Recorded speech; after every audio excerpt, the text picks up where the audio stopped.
पुण्यातले रस्ते म्हणजे नेहमीच वर्दळ, गजबज आणि ट्रॅफिक जॅम. मात्र दिवाळीत पुण्यातल्या रस्त्यांनी मोकळा श्वास घेतलाय. कारण बरेचसे पुणेकर दिवाळीनिमित्त आपापल्या गावी गेल्यानं रस्त्यावरची वाहतूक कमी झाली आहे. विशेष म्हणजे बाहेरून पुण्यात येणाऱ्यांवर पुणेकर आपल्या सवयीनुसार नेहमीच चिडतात.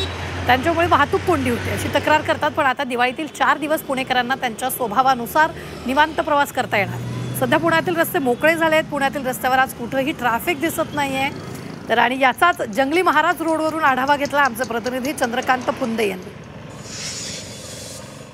पुण्यातल्या सोशल मीडियावर एक व्हिडिओ व्हायरल झाला होता. तो म्हणजे उठा उठा दिवाळी आली, पुण्यातले बाहेरचे लोक आपल्या गावी जाण्याची वेळ झाली. म्हणजे हे गमतीकर जे अस्सल पुणेकर आहेत, जे मूळचे ओरिजिनल पुणेकर, हे नेहमी बाहेरच्या लोकांना जे नोकरधंद्यानिमित्त पुण्याला येतात त्यांना अशा पद्धतीने ते हेटाळणी करतच असतात. त्यात नवीन काय नाही, पुणेकरांना ते पहिल्यापासून सवय आहे. पण त्याचंच वास्तव काय आहे, म्हणजे खरं तर असं म्हणतात की मुंबईत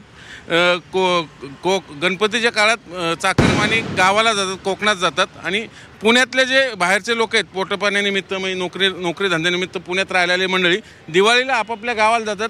म्हणून हे रस्ते बघा, अगदी कोरोना काळात जसे रिकामे होते तसे रस्ते, म्हणजे आज तर किमान तुरळक एखादं वाहन दिसते, पण उद्या परवा अक्षरशः रस्ते पूर्ण मोकळे असणार आहेत. आणि ह्या रस्त्यांना जे नेहमी ट्रॅफिक जॅमची समस्या असते पुण्याच्या रस्त्यावरती, हे श्वास मोकळा घ्यायला मिळणार आहे पुणेकरांच्या रस्त्यांना. हे पुढचे 4-5 दिवस तरी दिवाळीच्या निमित्ताने का होईना. म्हणूनच पुणेकर जे अस्सल पुणेकर आहे हे या निमित्ताने असे रील्स व्हायरल करणार आणि बाहेरच्या लोकांना अशाच पद्धतीने ज्याला आपण म्हणतो उचकवणार. ही पद्धत आता गेली 2-3 वर्षे सुरू झाली. त्याचाच एक प्रत्यय आपल्याला इथं पाहायला मिळाला. म्हणून आवर्जून एक वेगळी बातमी खास पुणेकरांसाठी घेऊन आलो की दिवाळी आली, त्यामुळे रस्ते आता मोकळे आहेत, तुम्ही फिरायला आरामशीर बाहेर पडू शकता. व्हिडिओ जर्नलिस्ट विकी कांबळेसह चंद्रकांत पुंदे, जे मीडिया, पुणे.